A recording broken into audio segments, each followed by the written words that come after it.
Bonsoir à tous et à toutes. Alors, ouverture de la séance et vérification du quorum. Nous avons donc quorum. Alors, merci d'être avec nous ce soir, que ce soit dans la salle ou encore par la magie des Internets. Vous avez sûrement remarqué la présence de M. Carl Lebel, notre directeur adjoint, qui remplace M. Saint-Amour, notre directeur général, qui est en vacances. Ce soir, je vais vous parler de quelque chose qu'on ne voit pas toujours, le travail en amont des assemblées publiques, des assemblées du conseil municipal. Avant qu'une décision prenne la forme d'une résolution ou d'un règlement, il y a une étape essentielle. C'est les séances de travail qu'on appelle les caucus. C'est là que les membres du conseil échangent avec le directeur général, avec la directrice de l'urbanisme, puis avec les autres gestionnaires municipaux. Ces professionnels-là nous présentent les faits, les données techniques et financières, les enjeux, les contraintes puis les pistes de solutions. Grâce à leur analyse puis à leur expérience de terrain, on peut poser les bonnes questions, on peut débattre, on peut ajuster nos positions puis prendre des décisions mieux informées. Nos décisions reposent sur un dialogue constant entre les élus puis la direction. Vous comprendrez bien qu'on a à se prononcer sur des sujets aussi divers que la gestion des eaux usées, la distribution d'une eau potable de qualité, l'entretien et l'achat de véhicules lourds, les finances municipales, les emprunts, l'entretien des routes, la vitalité économique du village, la protection de l'environnement, le maintien de l'école, le vandalisme, la gestion des ressources humaines et des conventions collectives, le parc régional et les sentiers, les dérogations mineures en urbanisme, les déplacements actifs, les activités pour les citoyens de tous les âges, j'en passe. On n'a pas ces connaissances-là. Ça nous prend notre administration pour pouvoir nous aider à voir clair puis à prendre les bonnes décisions. C'est vaste, c'est complexe, c'est passionnant, puis ça demande rigueur, écoute et collaboration. Bien sûr, ça va nous arriver au niveau du conseil que nos opinions divergent. C'est normal. On vient d'horizons différents avec des formations, des sensibilités, puis des priorités qui sont variées. Mais tous les élus reçoivent la même information, tous peuvent poser leurs questions et tous sont invités à participer activement au caucus. Parce que c'est là que les décisions se construisent, c'est au caucus. Puis malgré nos désaccords qui nous arrivent à l'occasion, il y a quand même plus que 95% de nos résolutions qui sont adoptées à l'unanimité. C'est un bon indicateur pour voir que le travail se fait sérieusement dans un esprit de collaboration. Nos comités urbanistes, finances, écoles sapinières nous permettent aussi d'approfondir certains dossiers. Les comités ne sont pas décisionnels, mais ils nourrissent la réflexion du conseil, toujours dans un souci de rigueur. À l'approche de la fin du mandat, il est normal que les positions s'affirment, mais il est utile de rappeler que la participation active au caucus est essentielle. C'est là que les informations circulent, c'est là que les enjeux sont expliqués puis que les décisions se préparent. On n'est pas toujours d'accord, puis c'est sain, mais on avance avec sérieux, en collaboration avec l'administration, avec les différents membres du conseil, pour faire des choix justes, cohérents puis adaptés aux réalités de notre village.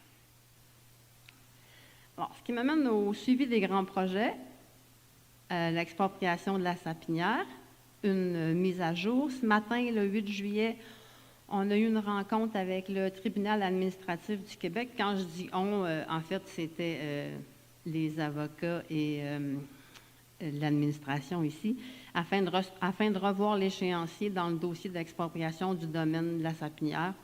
Le processus suit son cours. La prochaine rencontre du TAC est prévue le 12 septembre. Parallèlement à ça, on a une équipe d'évaluateurs spécialisés qui poursuit son travail pour établir une compensation juste et rigoureuse. L'entreprise 92, 97, 82, 47 fait la même chose de son côté. Elle aussi a fait une évaluation. C'est ces deux évaluations qui vont servir de base à une négociation qui devrait commencer en quelque part fin août, début septembre. S'il n'y a aucune entente qui est possible, c'est le tribunal qui va trancher. On approche d'un moment charnière dans ce dossier. Je sais que plusieurs citoyens s'inquiètent à juste titre du coût que pourrait représenter cette expropriation. Alors, je veux vous partager quelques pensées. Alors, c'est sûr qu'il va y avoir un coût d'acquisition, mais cet emplacement pourrait, à moyen et long terme, générer des retombées économiques et sociales positives pour la communauté en fonction des usages qui pourraient en découler. On continue de demander au gouvernement une participation financière. Il faut se rappeler que ce dossier a été déclenché par une ordonnance ministérielle dans le cadre d'un projet d'école. L'éducation à ça relève du provincial et on va faire tout ce qu'on peut pour obtenir les appuis et les subventions nécessaires. Puis enfin, juste pour vous donner un repère, rembourser un prêt de 1 million de dollars, ça représente environ 13,60 par année pour une maison moyenne.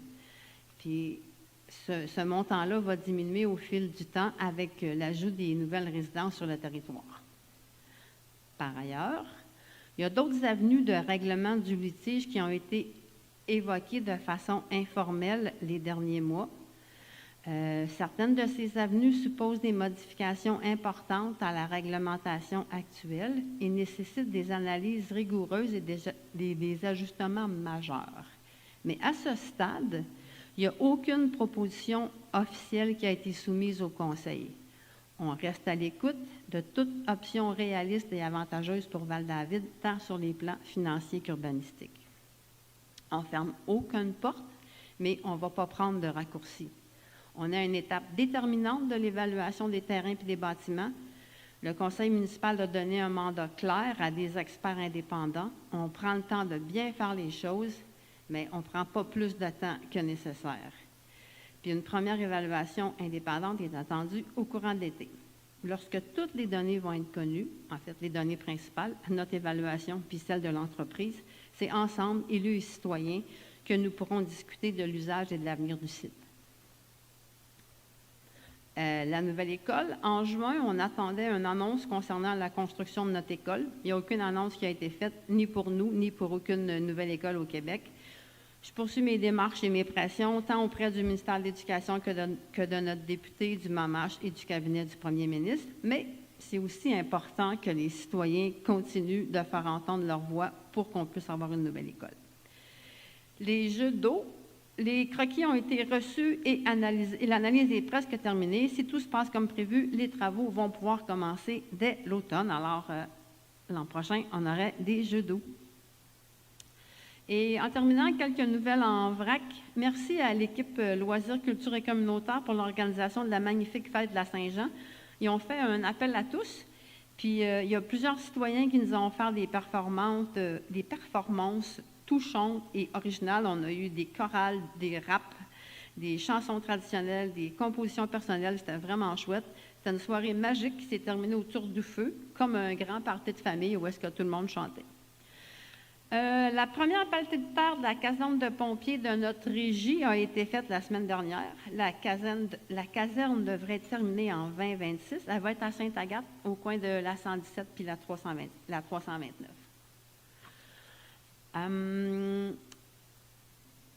Il y a du Zumba en plein air au parc Léonidas-Dufresne, les 15 juillet, 5 août, 19 août à 18h30. Il y a les dimanches en musique au parc du Lac-Paquin. Il y en a quasiment tous les dimanches, de 10h30 à 12h30. Et l'Association pour les paysages 2050 de Val-David-Valmorin vous propose de planter chez vous un arbre feuillu qui mesurerait de 1,5 à 3 mètres. C'est un projet qui s'adresse, dans le fond, qui a été pensé pour suite au derecho. Il y a beaucoup de sapinages qui sont tombés, fait qu'on essaie de les remplacer par des feuillus. C'est mieux pour les changements climatiques. Donc, il y a une dizaine d'espèces qui vont être disponibles avec des prix qui varient de 115 à 180 selon l'espèce. Si vous avez déjà voulu vous magasiner un arbre, vous savez qu'un arbre de 3 mètres, ça coûte beaucoup plus cher que ça. Donc, profitez-en, mais le nombre d'arbres est limité. Il faut vous inscrire avant le 20 août pour pouvoir en recevoir un. Et puis, bien sûr, j'aimerais souligner que nos restaurants, terrasses, pubs, marchands de crème glacée et jolies boutiques vous attendent avec leurs 1001 surprises. Prenez le temps de vous faire plaisir, de découvrir ou de redécouvrir nos commerçants en utilisant notre belle et sécuritaire piste cyclable. Profitez bien de l'été et bonne séance à tous.